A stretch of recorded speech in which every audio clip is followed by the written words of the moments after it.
ग्रहों के स्वामी सूर्य देव का राशि परिवर्तन होने वाला है।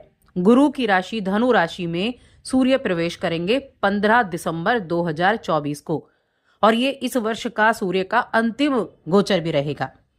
अब सूर्य का धनु राशि में जाना, गुरु की राशि में जाना कन्या राशि के लोगों के लिए किस तरह के प्रभाव देने वाला है, क्या चीजें आपके लिए अच्छी रहेंगी और किन चीजों से आपको सावधानी रखनी है, ये आपके लिए जानना बहुत जरूरी है।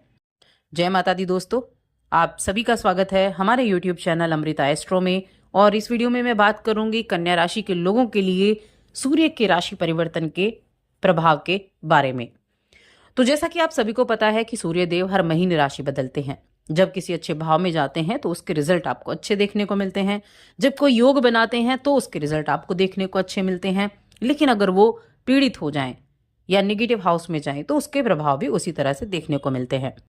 सूर्य के बिना जीवन संभव नहीं है। आत्मा के कारक हैं, पिता के कारक हैं, फेम देते हैं, प्रसिद्धि देते हैं आपको आपके जीवन में। अब ये जो सूर्य का गोचर है ये गुरु की राशि में होगा और 1 महीने तक गुरु की राशि में ही सूर्य देव रहने वाले हैं। इनका ये गोचर कई तरह से प्रभाव देने वाला है, कई तरह से प्रभाव देने वाला रहेगा। कुछ अच्छे भी होंगे और कुछ सावधानियां भी आपके लिए बनती हैं, जिनके बारे में चर्चा करूंगी और साथ में उपाय भी मैं आपको बताऊंगी वीडियो के अंत में। जो उपाय आपको इस 1 महीने में करने बेहद जरूरी बन जाते हैं।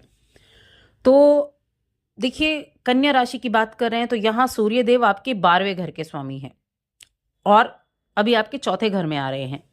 ये तो एक अच्छी चीज है कि वो आपके केंद्र में आ रहे हैं, यानी कि चौथा भाव केंद्र का भाव होता है, सुख सुविधाओं का भाव होता है चौथा भाव। भूमि, भवन, वाहन, जो भी आपके जीवन में ऐश्वर्य है, सुख है, उसके स्वामी उसके कारक होते हैं चौथा भाव, जिन चीजों का कारक है। लेकिन 12वां घर के स्वामी, 12वां घर क्या है? 12वां घर जो है विदेश से जुड़ा हुआ है, व्यय का भाव कहा जाता है, व्यय का भाव है 12वां भाव। अब ये जो धनु राशि में गोचर होगा ये क्या करेगा आपके लिए? सबसे पहली चीज तो हम बेनिफिट की बात कर लेते हैं कि किन किन चीजों में आपको बेनिफिट देखने को मिलेगा। जो भी इस राशि के जातक एक्सपोर्ट इंपोर्ट का काम करते हैं उनके लिए अच्छा है। जो अपने घर से दूर रहते हैं उनके लिए अच्छा है। दूर रहना यानी कि आप दूर रहकर जॉब कर रहे हैं, आप विदेश में रह रहे हैं तो उनके लिए अच्छा है। या आप कुछ लंबे लॉन्ग टर्म के इन्वेस्टमेंट आपने किए हैं तो वो इन्वेस्टमेंट आपके लिए अच्छा प्रॉफिट देकर जाएंगे, तो उन चीज़ों के लिए तो ये हो गया अच्छा। अब सुख सुविधाओं में आया है 12वें घर का स्वामी, तो थोड़ा खर्चा भी कराने वाला है। तो यहाँ थोड़ा सा आपको ध्यान रखना है कि अपनी जेब पर नजरें बनाकर रखें, क्योंकि सुख सुविधाओं में कहीं ना कहीं कमी देखने को आपको मिल सकती है। क्योंकि क्या होगा कि खर्चे के भाव का स्वामी चौथे में आया है तो ये क्या करेगा? कुछ खर्चे आपके करा सकता है और सुख सुविधाओं के ऊपर भी करा सकता है, लेकिन व्यर्थ के खर्चे ज्यादा करा सकता है। माता की सेहत थोड़ी प्रभावित रह सकती है कि माता की सेहत हो जाए, या फिर आपका जो भी आप काम करते हैं तो वहां काम का प्रेशर आपके ऊपर बढ़ सकता है। और जब काम का प्रेशर व्यक्ति के ऊपर होता है तो कहीं ना कहीं व्यक्ति अपने नियंत्रण को खोने लगता है, व्यक्ति बहुत ज़्यादा विचलित भी रहता है, मानसिक तौर पर बहुत ज़्यादा विचलित रहता है। तो इसमें आपको थोड़ा ध्यान रखना है। देखिए, सूर्य का ये जो गोचर है व्यापारियों के लिए भी अगर देखा जाए तो आपको अपनी योजनाओं पर सही तरीके से अमल करने की आवश्यकता होगी, क्योंकि आपका कोई पार्टनरशिप में अगर बिजनेस है, पार्टनरशिप में आप काम कर रहे हैं तो वहां भी आपकी जो एक बॉन्डिंग है ना, उसको अच्छे से बनाकर चलना होगा। यानी सावधानी बेहद जरूरी है।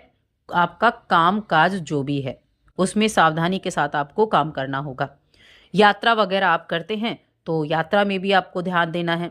एक तो आपकी हेल्थ प्रॉब्लम हो सकती है, तो यात्रा अगर हेल्थ आपकी अच्छी नहीं है तो आपको अपनी जो ट्रेवल है उसको अवॉइड करने की कोशिश करें। तो ये चीज़ें आपके लिए ज़्यादा अच्छी रहने वाली हैं। निजी जीवन अगर देखा जाए तो आपके पार्टनर के साथ अपने रिश्तों पर ध्यान देना है। अब देखिए, कहीं ना कहीं क्या होता है कि आपसी जो बॉन्डिंग है वो कम हो जाती है। हम अगर किसी से बात करनी बंद कर दें तो क्या होगा? हमारा कम्युनिकेशन गैप हो जाएगा, और ये जो कम्युनिकेशन गैप है ये कहीं ना कहीं आपके जीवन में काफ़ी ज़्यादा एक नेगेटिविटी का कारण बन जाता है। तो इसीलिए आपको इन चीज़ों का अच्छे से ध्यान रखना है, अपने रिश्ते को बरकरार रखना है, एक दूसरे के साथ बातचीत करनी है, रिश्ते को खुशी की तरफ मोड़ कर ले जाना है। और हेल्थ की देखी जाए तो पैरों में दर्द की समस्या हो सकती है, पैरों में दर्द हो सकता है, इसलिए अपना ख्याल रखना होगा। कोई भी जॉइंट पेन वगैरह या पैरों में कुछ दर्द वर्द की शिकायत है, तो ऐसी स्थिति में हेल्थ का आपको ज़रूर ख्याल रखना होगा। अब देखिए, जो जिन चीज़ों के सूर्य कारक हैं, सूर्य क्या देते हैं? प्रसिद्धि देते हैं, आपके जो इम्यूनिटी सिस्टम है उसको बढ़ाते हैं। तो इम्यूनिटी सिस्टम पर उतना ज़्यादा इफेक्ट नहीं पड़ेगा। लेकिन इस राशि के जो जातक किसी मीडिया के क्षेत्र से जुड़े हुए हैं किसी तरह से, तो उनको थोड़ा सा ध्यान रखना है, उनको थोड़ा ध्यान रखने की आवश्यकता होगी। बाकी अगर आप विदेश से जुड़ा हुआ कोई भी बिजनेस कर रहे हैं, मल्टीनेशनल कंपनी में काम कर रहे हैं, या आप विदेश जाना चाहते हैं, तो उनके लिए चीज़ें जो हैं कहीं ना कहीं बेहतर रहने वाली हैं, काफ़ी बेहतर रहेंगी उनके लिए। या अपनी एजुकेशन, शिक्षा की बात करें, एजुकेशन आप कंप्लीट करना चाहते हैं और कॉम्पिटिटिव एग्ज़ाम में भी आप बैठ रहे हैं, तो उनको कड़ी मेहनत करनी होगी। अगर आपका कोई कॉम्पिटिटिव एग्ज़ाम है तो अपनी मेहनत को बढ़ा दीजिए, मेहनत को बढ़ाएंगे तभी जाकर अच्छे रिजल्ट आपको देखने को मिलेंगे। देखिए, सूर्य जहाँ बैठते हैं वहाँ से सीधी दृष्टि उनके सामने वाले घर पर होती है। अब चौथे घर में बैठे हैं, सीधी दृष्टि कहाँ जा रही है? आपके करियर के हाउस पर जा रही है, इसलिए काम का प्रेशर आपके ऊपर बढ़ सकता है, काम का प्रेशर। और जब प्रेशराइज होकर व्यक्ति काम करेगा तो प्रॉब्लम क्रिएट होंगी ही होंगी। तो बस अपने काम पर ध्यान देना है। देखिए, काम का प्रेशर आ जाए वो उसमें कोई दिक्कत नहीं, लेकिन उससे ठीक तरह से मैनेज आप कैसे कर सकते हैं, यही आपको सावधानी रखनी है कि ठीक तरह से आप कैसे मैनेज उसको कर सकते हैं। आपकी राशि के स्वामी बुधदेव हैं और अभी बुधदेव की जो स्थिति है वो भी बहुत अच्छी नहीं कह सकते, क्योंकि वक्री चल रहे हैं वृश्चिक राशि में। अब वृश्चिक राशि में वक्री चल रहे हैं तो कहीं ना कहीं वो भी अभी उनकी जो उनका जो बल है वो भी आपको देखने को नहीं मिल रहा है। तो जनवरी में उनका स्थिति में परिवर्तन होगा, तब जाकर आपकी राशि का जो स्वामी है उनका बल आपको देखने को मिलेगा। तब तक आपको उपाय भी करने हैं। क्या उपाय करने हैं? एक तो जो शनिवार के दिन किसी भी व्यक्ति को कुछ ना कुछ दान पूर्वक ज़रूर दें। किसी ज़रूरतमंद व्यक्ति को कुछ खाने पीने की चीज़ें आप दान कर सकते हैं, या फिर अभी जो सर्दियों का मौसम है उससे जुड़े हुआ कुछ दान कर सकते हैं। और क्या, भगवान गणेश की आराधना करें, क्योंकि बुध वक्री चल रहे हैं। उनके मंत्र का जाप करें, उनको मोदक का भोग लगाएं। भगवान गणेश की पूजा अर्चना करने से कहीं ना कहीं आप अपने बुध को मजबूत करते हैं।